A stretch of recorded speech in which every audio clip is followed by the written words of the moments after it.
Okay, so, oh, shaking. Crown chakra. Well, first of all, crown chakra colour. What colour should it be? Well, if we draw it on a diagram, it's either going to be like a violet colour or white. And remember that this is frequencies that we're seeing. So as the frequency gets faster and faster and faster, it changes. So here we're seeing a deep purple. Up here it will be white, but it obviously goes through, you know, like lavender colour of the walls.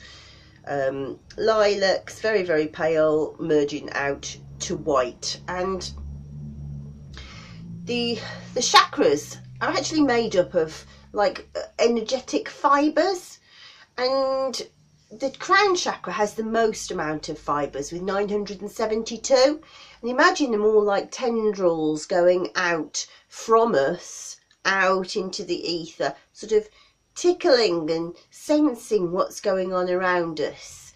And that's what we're getting with the crown chakra. And remember that the messages of the rest of the chakras and the energy of the kundalini has got to be assimilated to be able to go into this realm. So we've really this is, spiritual awakening doesn't happen by accident. You've got to do the work. You've got to start to understand your own motivations, create a better version of you, learn new ways to communicate on different levels with people, really, you know, become compassionate and empathic in different ways. And it's only then, when you start to go past that into listening to the wisdom, perceiving what might be out there, then you're starting to tap into a new realm. And when I've been doing the research about what people want to know about the chakras, one of the main things people want to know is about the crown chakra opening experience.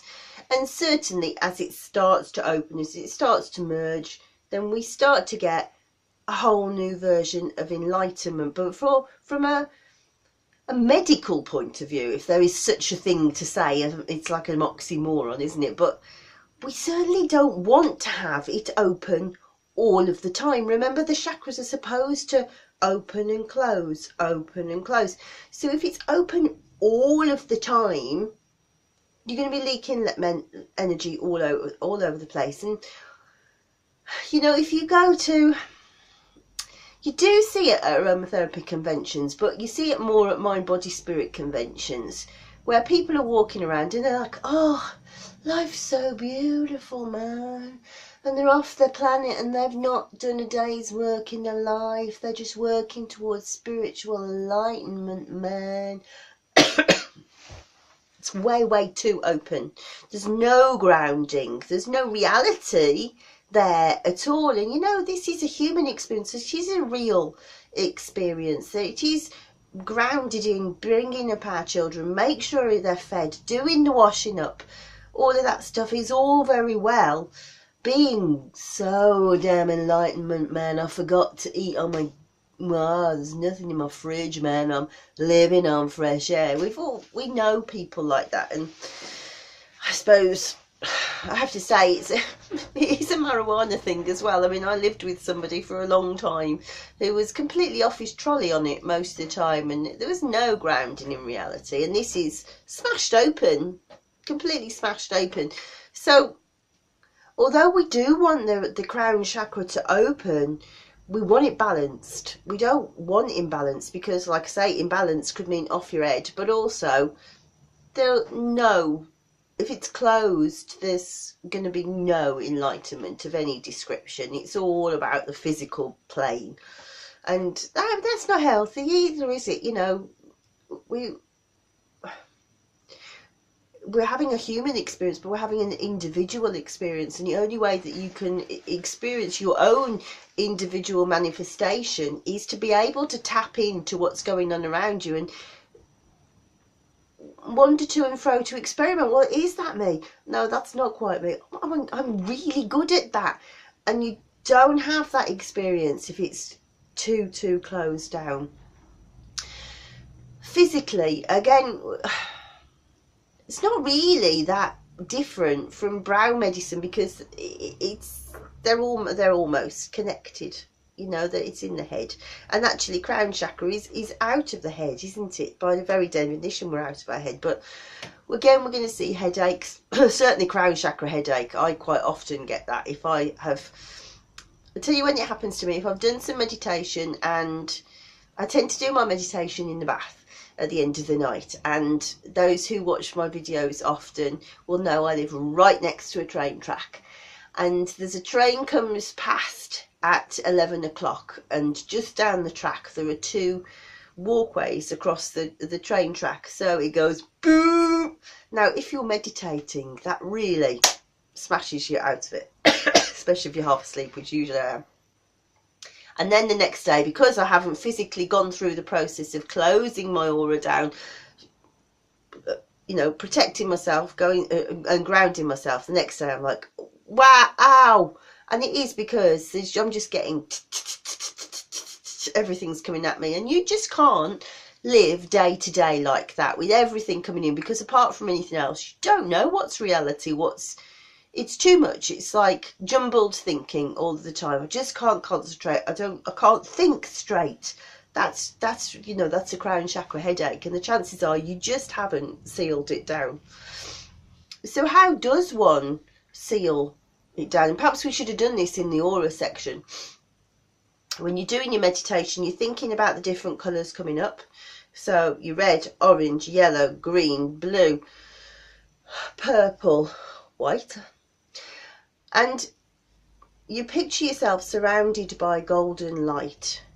And I like to think of it like, it always sounds very rude, but a golden shower, cleaning off all the debris on my aura. And then afterwards, imagine myself stepping into a banana skin and letting the banana skin completely seal me round and zipping myself back in. I mean, I'm super protective.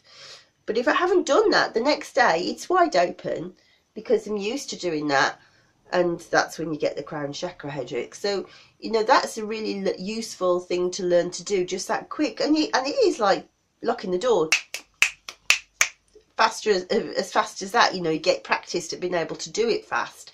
So it's easy to do. But you are going to see headaches. You'll see jumbled thoughts, Alzheimer's, dementia, neurological disease. And remember, by the time we've pulled this energy up, you know, this is quite later on in life that we're starting to see this spiritual development. It's not something that happens, it rarely happens. Not saying it never happens, but it rarely happens in younger people. It's as we get older that we start to become more tapped into that. So it's older people's illnesses. And sorry, I'm just going to turn the heater off.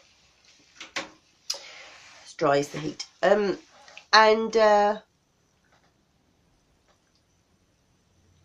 But personality, you're going to see like secretiveness, not secretivism, secretiveness and deceptive natures and sly, and it's just not very nice.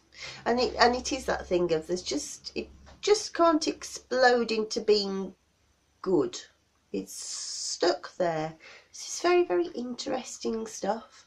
So yeah, crown chakra essential oils. You're going to go vetiver. No, I never picked up the Holy Basil book, but Holy Basil is probably the very best crown chakra medicine that I know. It's, you know, it's tranquil and it's peaceful and it connects to the Godhead. Likewise, frankincense. Very tranquil and peaceful. And vetiver, again, you know, that's lovely, peaceful state. So I think that's probably the most I can tell you about the chakras without doing a whole 3-day workshop on it. Hopefully you've seen how it taps into emotional medicine, how it's tapped into mental medicine, how it's tapped into emotional medicine and physical medicine. I can't remember which one I said. And now I should have a substrate to be able to show you how we can link it into neurotransmission. That's the idea. Anyway, so that's the crown chakra, and get the book.